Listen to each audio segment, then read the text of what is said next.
निकला है। दादा, बहुत बड़ा मोर्चा निकला है आदिवासियों के, बहुत सवाल है, क्या बात करें? ये मोर्चा शुरुआत है।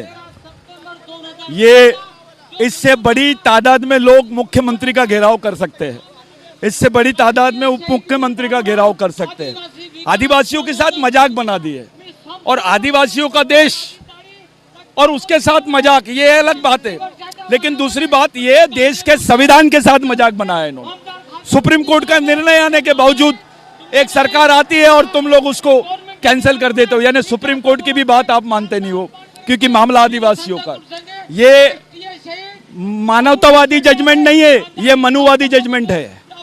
ये जानबूझ के किया गया आदिवासियों के साथ में, उनकी पहचान को खत्म करना है। और बाकी जो गैर आदिवासी भाई है जो आरक्षण लेने की बात कर रहे, बोगस आदिवासी, उनमें और आदिवासियों में झगड़ा लड़ाने का प्रश्न है। इनका मेन मनुवादी षड्यंत्र है और हम इसके विरोध में पूरे देश भर में आंदोलन चलाएंगे। ये इनको ऐसा लग रहा है कि विधानसभा गई और ये छूट जाएंगे, ऐसा नहीं होगा। ये सबको समझता है कि इन्होंने क्या किया है। अब पूरे आदिवासी समाज को समझ में आ गया है। गांव गांव में हम लोग बताएंगे, हमारे एरिया में आरएसएस बीजेपी जा नहीं सकेंगे, ये हालात बना देंगे हम इनके, क्योंकि हमारे जिंदगी का सवाल है। हमारे लोगों के पेट पे लात मारे, पीठ पे लात मारे, वहां तक के ठीक था, अब तो गले पे तलवार चलाने की बात कर दी है इन्होंने। हमारे अस्तित्व को ही धोखा आ गया।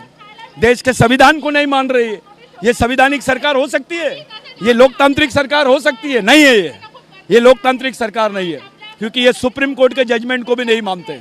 इस देश के सर्वोच्च न्यायालय का जजमेंट वो नहीं मानते। सुप्रीम कोर्ट ये इंटरप्रिटेशन करने का ताकत रखता है, उसको अधिकार है देश के संविधान का इंटरप्रिटेशन करने का, उसके जजमेंट को नहीं मानते। आप गैर संवैधानिक काम करते हो पावर में आके, ये गलत बात है। सुरजागढ़ का बहुत बड़ा प्रश्न है, उस पे सरकार विपक्ष बोल रहा है हम जाएंगे, बात करेंगे वहाँ के लोगों से, लेकिन आदिवासी समाज, इनको कोई देश से प्यार नहीं है। ये तो कमाएंगे और भाग जाएंगे यहाँ से। हमारे प्रति इनकी नीयत साफ नहीं है।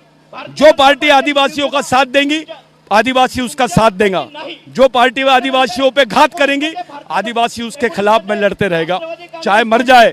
लेकिन हम अपनी लड़ाई को भूलेंगे नहीं, क्योंकि हमारे जो पूर्वज है वो देश के लिए लड़े हैं, भगे नहीं। हमारी भगने वाली कौम नहीं है, लड़ने वाली कौम है।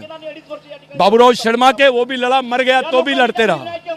राघोजी भांगरे लड़ते रहा, बाबूराव शर्मा के भी लड़ते रहा, बिरसा मुंडा भी लड़ते रहा और टंटा भील भी लड़ते रहा। आप बताइए, एक आदिवासी कभी भागा होगा क्या? एक भी आदिवासी मैदान से भागा नहीं है। ये लड़ने वाली कौम है, इसको ये डरा नहीं सकते। हमको मौत का कोई डर नहीं है। हमको ये लोग पुलिस से, मिलिट्री से डराएंगे, नहीं डरेंगे हम। ये हमारी सामाजिक और संवैधानिक लड़ाई है, ये हमारी संविधान की लड़ाई है।